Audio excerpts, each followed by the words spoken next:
gonna tell you a morality tale from when our country was young that the settlers used to tell about the woods of Massachusetts and the creatures that lived there. One summer, a bear was by the stream, and Old Man Wind appeared and said, "Bear, I shall blow a mighty cold upon the land, and gorge yourself on fish and meat, and go find a den. Then sleep, not for one night, but for 60. Go tell all the animals of the forest what I have told you." Bear was sad because the fish were his friends, and now he had to eat them. But he knew to do whatever the wind told him. The animals of the forest often teased Bear and said he was slow and lazy and foolish for listening to Old Man Wind. "You're talking to the wind again, eh?" laughed the rabbit. "I think Bear has finally taken leave of his senses," said the turtle, "and he's getting so rotund that even I could outrun him."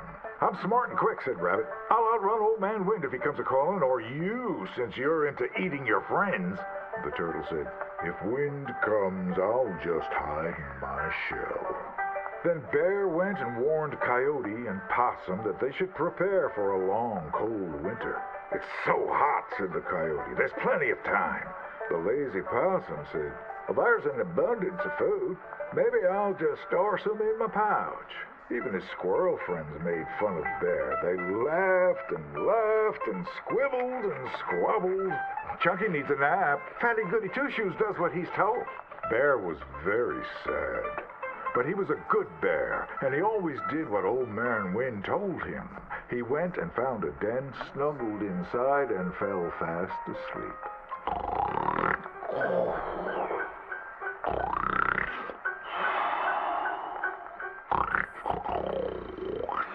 Bear snored and snored for many days.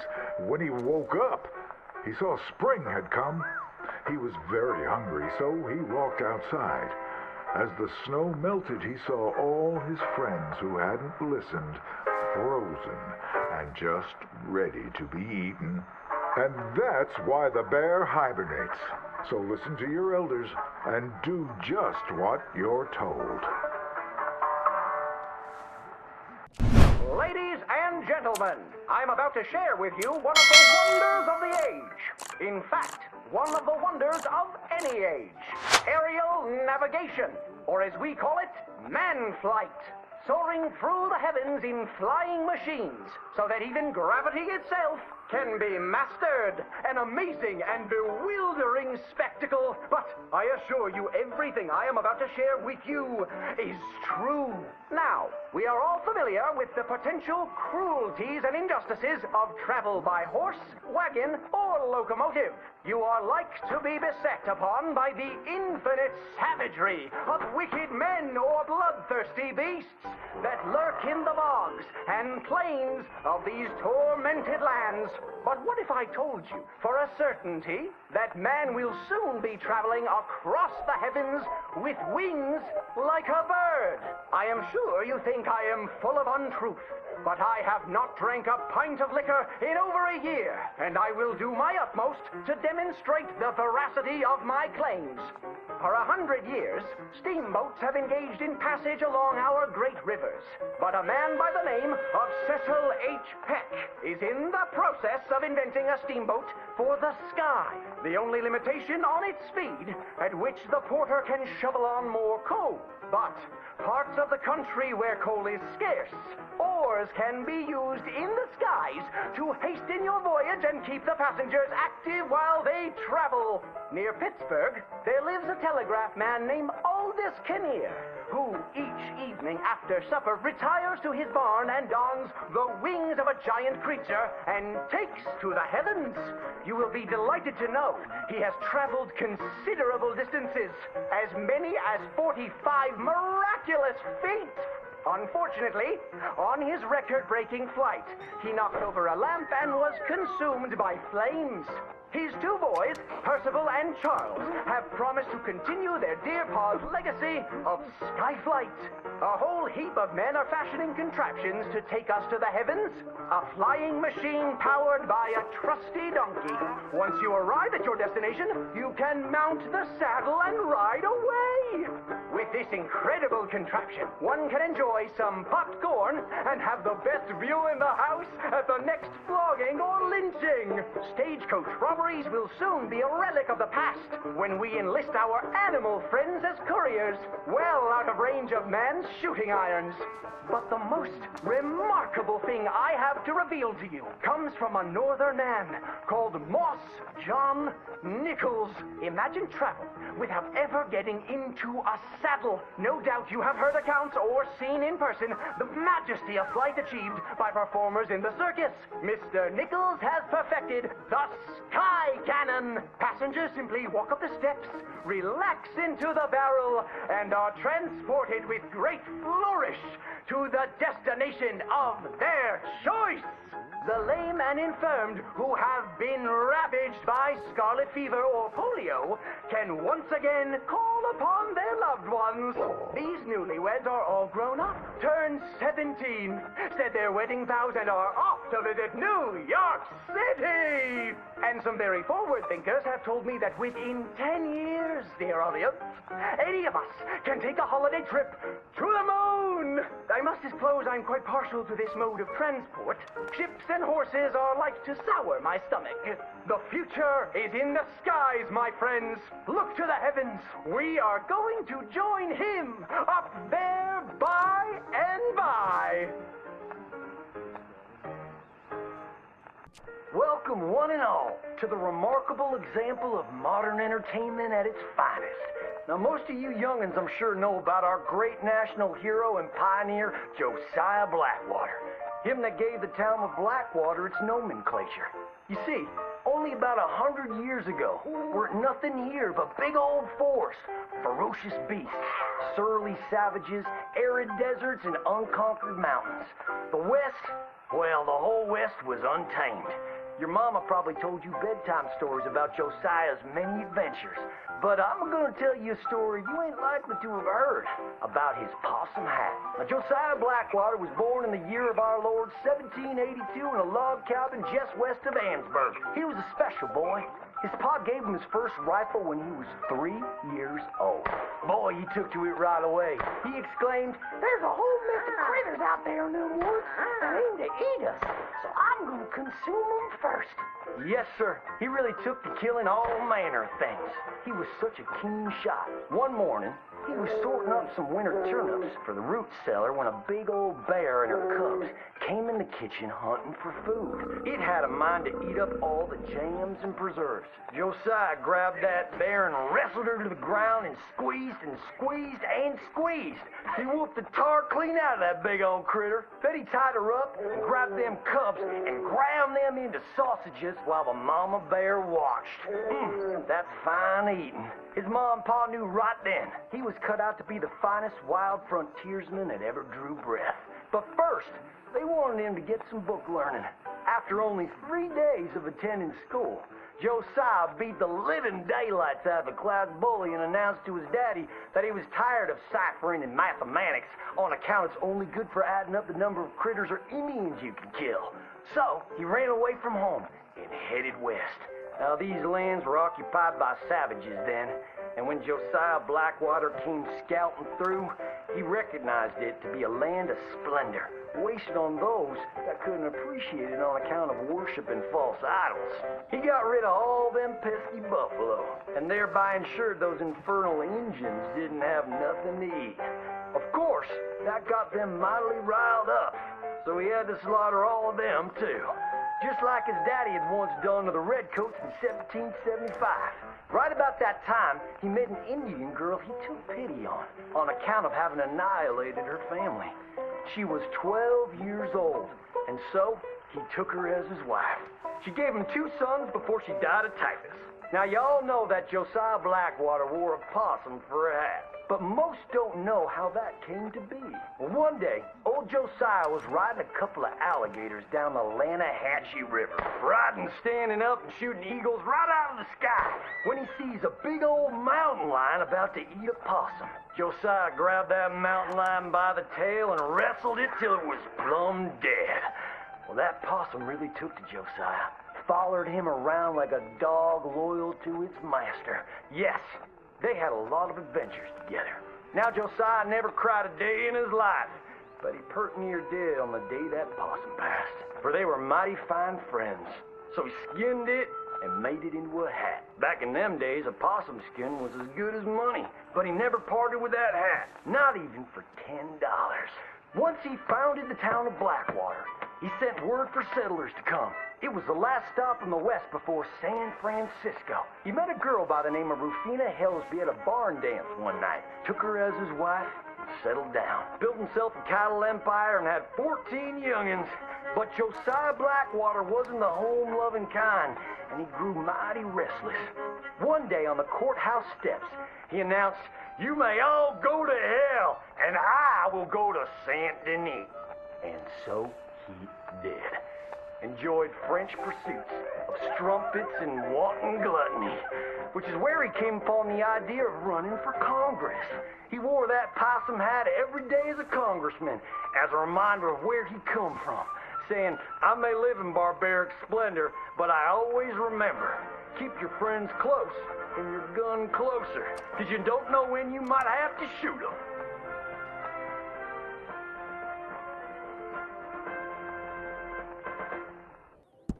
Welcome, one and all.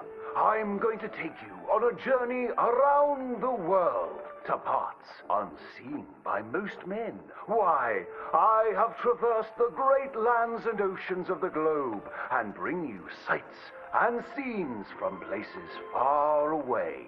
Yes, a great deal of the world is populated by unwashed savages that don't have the decency to cover their reproductive organs. First, to jolly old England. You may wonder why, when you meet a British person, they have tiny red eyes, big ears, and long noses. We can now reveal the truth. Since the opening of the Underground Railroad system 30 years ago, the entire of London has moved beneath the earth.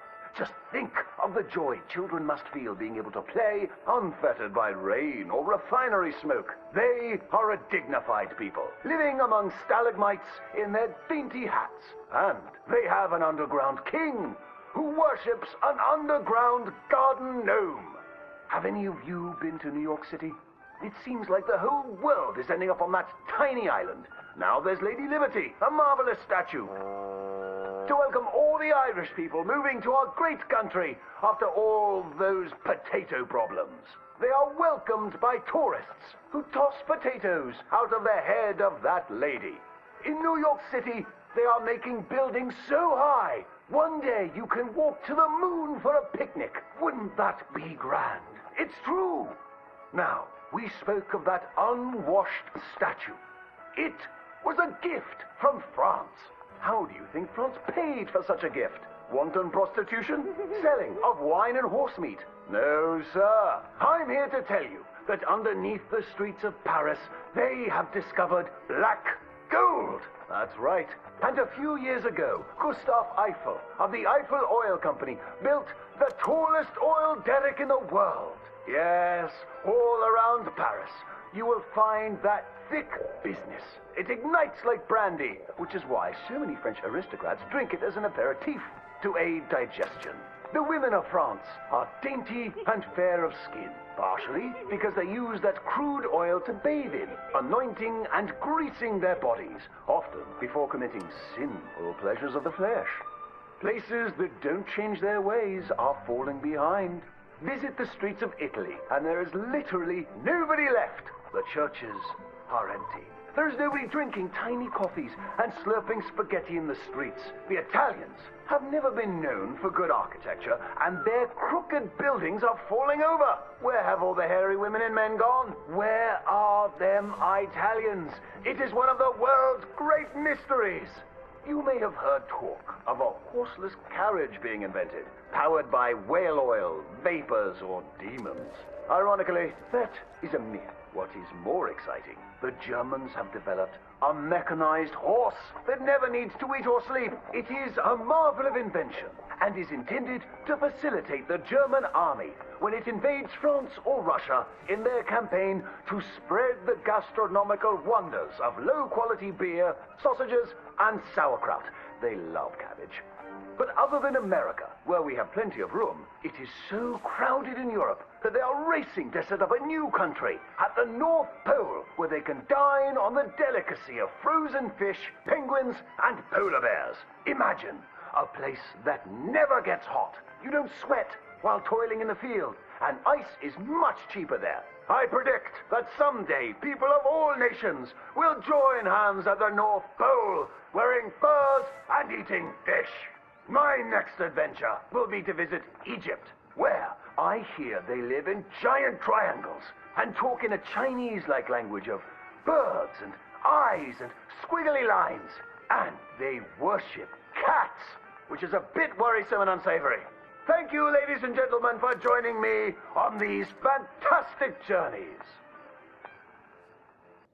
Greetings and salutations, gentlefolk. This here's the story about a young couple from the village of Annisburg that was courting a few years after the Revolutionary War. Courting in the woods, as you know young people want to do. Stealing away all sneaky-like. Girl by the name of Ethel Beauchard snuck out of the parlor one evening just as soon as her mother went out to hang clothes on the line from the washing. She met up on the road by her farm with a boy by the name of Eugene Hutton. Now, the Hutton boy was an athletic chap, liked boxing, fishing, and swinging Indian clubs. It's quite singular to the story that he didn't seem all that inclined to go to war in the preceding years leading up. Well, they walked in the woods for a while. Pretty soon they lost their bearings and no longer knew the north from the south, nor east from west neither. Then they heard a low moaning sound. What's that terrible noise? She said all the truth. Must be a sick calf looking for its mama. They've been known to bawl like that. Let me take a look, said Eugene. Well, old Eugene went and disappeared around a tree, came out the other side, and gave her a terrible fright. Boo! She let out a shriek, then went to chastising. You should be ashamed of yourself, Eugene Hutton, she said.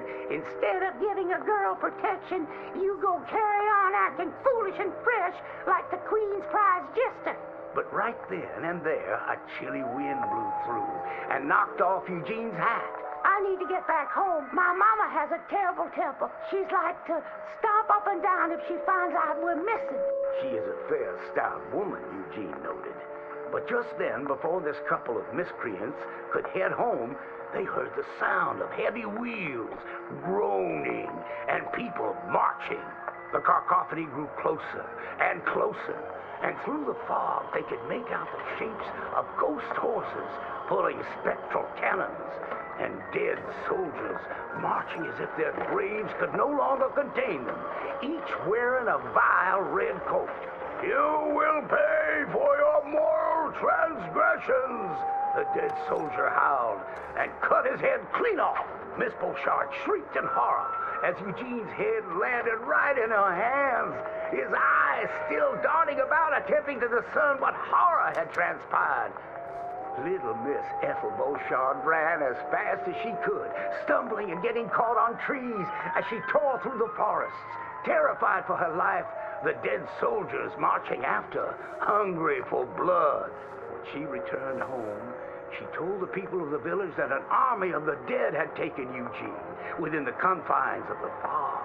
British soldiers who died protecting tyranny were rising from their graves as if to continue the fight for the demonic English. The townspeople erupted in fright and dismay until one doubter came forth and accused her of witchcraft. She raised the dead to murder that boy for his pursuit of unwanted advances, he said. So she too must perish. And that very night, they put her to the stake and burned her dead. Now let that be a lesson to you young ones not to go courting in the woods, in case the English lurk there still.